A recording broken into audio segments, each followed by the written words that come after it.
Selametlik dileymiz sizge, uzun ömürler. Bek yaşamakta yaşayınız. Onlarınızın ömrünü koyun.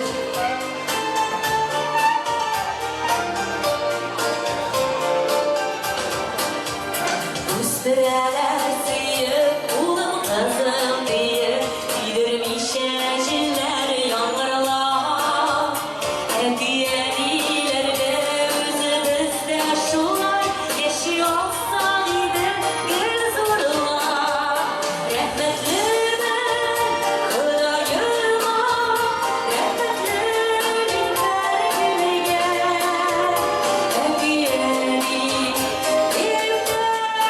şu nasip olsun herkemge. Rahmetlimin kudayıma, rahmetlimin kalbine. Hediyeli şu nasip olsun herkemge.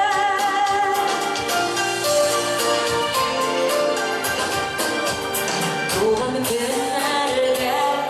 günlerge, sevinçlerine gidersin.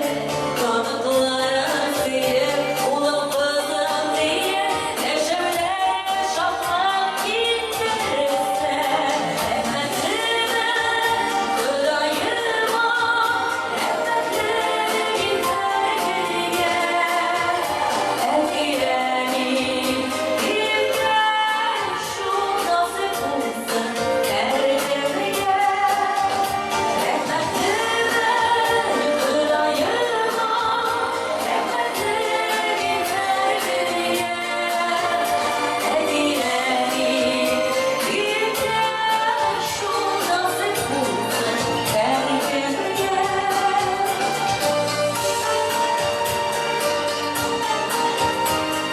Самые дорогие, близкие, любимые люди, конечно же, родители.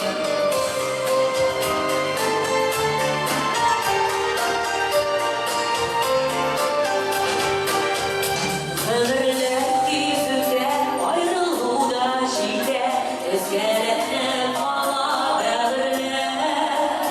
Hediyelilerle ise şarkılarına, yaşıyorsa yine böylelerle. Rahmetlimin kudayıma, rahmetlimin kalbine.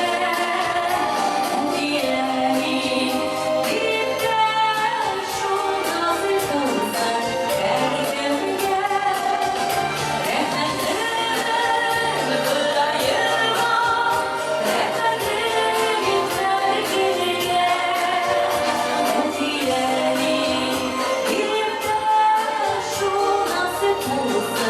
şu nasip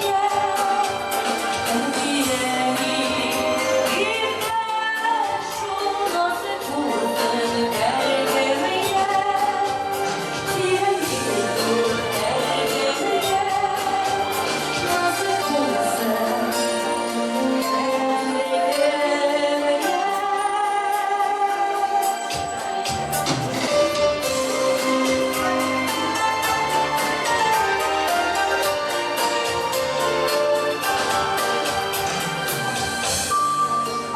Аплодисменты нашим родителям, любимым, дорогим, самым близким. И вот сейчас хочется подойти к родительскому столу. У нас еще много тут поздравлений, поэтому готовьтесь, пожалуйста. Кто у нас поздравил вначале молодоженов? Тем, спасибо большое. Но все, кто хотят какие-то слова сказать лично, я подойду к каждому столу, и все гости, кто захотят, обязательно наших молодоженов поздравят. Поэтому буквально